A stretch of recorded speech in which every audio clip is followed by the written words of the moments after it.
A spirited address from the leader of the FARC, the man known as Timochenko, says the time for peace has come. We are really optimistic and call for the nation to stand up to keep this door open. The video was played at the beginning of a rare press conference given by members of the guerrilla group in Havana on Thursday.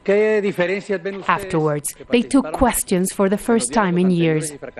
They said a bilateral ceasefire will be among their first priorities when they meet with government negotiators in October, but that they also remain strong enough to keep fighting.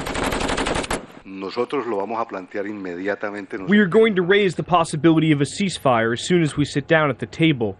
As to the number of FARC members, we are many, enough to continue our confrontation with the state.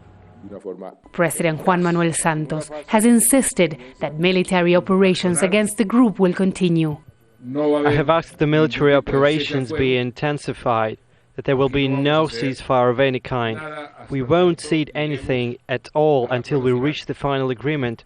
That should be very clear.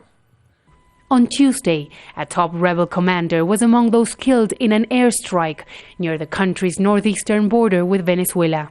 The FARC's top negotiator will be a guerrilla known as Iván Márquez. He's a member of the FARC's ruling council and has been part of previous peace negotiations with the government. But the FARC has also asked for the participation of Simón Trinidad, a former rebel leader who is currently in jail in the United States.